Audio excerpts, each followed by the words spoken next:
শুকনো চালের গুঁড়া বা ডিপ ফ্রিজে জমানো চালের গুঁড়া যেটাই হোক না কেন বিচি কলা দিয়ে এই এত সুন্দর তেলের পিঠা বা পোয়া পিঠা আপনি কিন্তু চাইলেই বানিয়ে নিতে পারবেন শুধুমাত্র আমার এই টিপসটা ফলো করে। এত সুন্দর পিঠা হবে আপনি নিজেই অবাক হবেন যে কি করে আমি এত সুন্দর পিঠা তৈরি করলাম। খুবই মজার এই বিচি কলার তেলের পিঠা খেতে। চলেন দেখি কি করে তৈরি করলাম।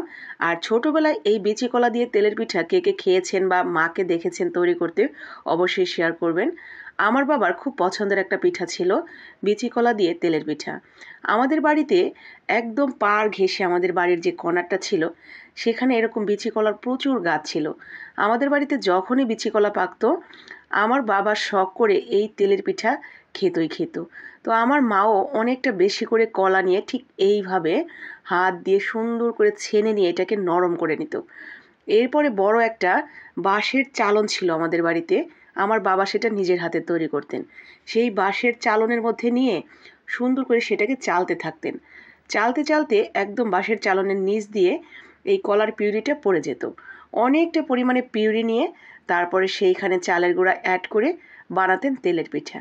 আর সেই তেলের পিঠা আমার বাবা খুব সুন্দর করে মজা করে খেয়ে নিতেন। আজ হয়তো আমার বাবাটা নেই, কিন্তু বাবার পছন্দের রেসিপিটা রয়ে গেছে। বাবার পছন্দের রেসিপিটা তৈরি করে দিলাম আমার মায়ের জন্য। আমি এখানে সেই কলার পিউরিটার সাথে আতপ চালের গুঁড়া মিশিয়ে হাতে সহ্য করা যায় এরকম গরম পানি নিয়ে খুব ভালো করে এটাকে মিশিয়ে নিয়ে রেখে দিচ্ছি প্রায় 20 মিনিটের জন্য।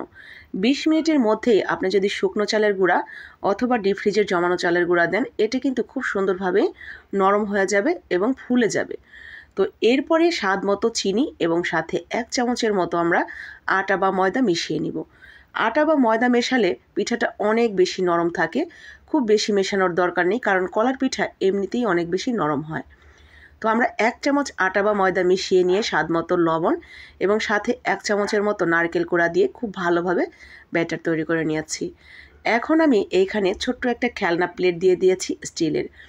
খেলনা প্লেটটা তেলের মধ্যে দিয়ে কিছুক্ষণ গরম করে নিয়ে আমরা দিয়ে দিব পিঠার ব্যাটার দিয়ে সাথে সেই প্লেটটা তেলের মধ্যে ডুবিয়ে দিব এবং কিছুক্ষণের মধ্যেই দেখা যাবে পিঠাগুলো ফুলে ফেপে উঠেছে।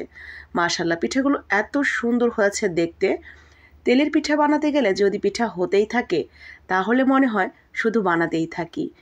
গাল ফুলানো এই তেলের পিঠা দেখতে যতটা সুন্দর, খেতেও মাশাআল্লাহ ততটাই মজার। আগের দিনের মা চাচিরা দাদি নানিরা এই পিঠা বানাতে গেলেই গাল ফুলিয়ে বসে পিঠা বানাতেন। গাল ফুলিয়ে পিঠা বানালে পিঠাগুলোও নাকি গালের মতো ফুলে যেত। তো এই তো আমার কিন্তু গাল ফোলানো তেলের পিঠা হয়ে গেছে। চলেন একটা ভেঙে দেখা যাক এটার ভেতরটা কতটা সুন্দর হয়েছে।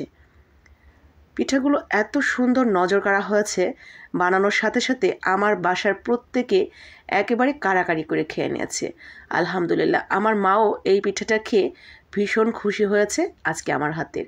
তো এই তো ছিল বিচি কলা দিয়ে খুব সহজেই কী করে শুকনো চালের গুঁড়া বা ডিপ ফ্রিজে জমানো চালের গুঁড়া দিয়ে তেলের পিঠা বানাবেন তার রেসিপি।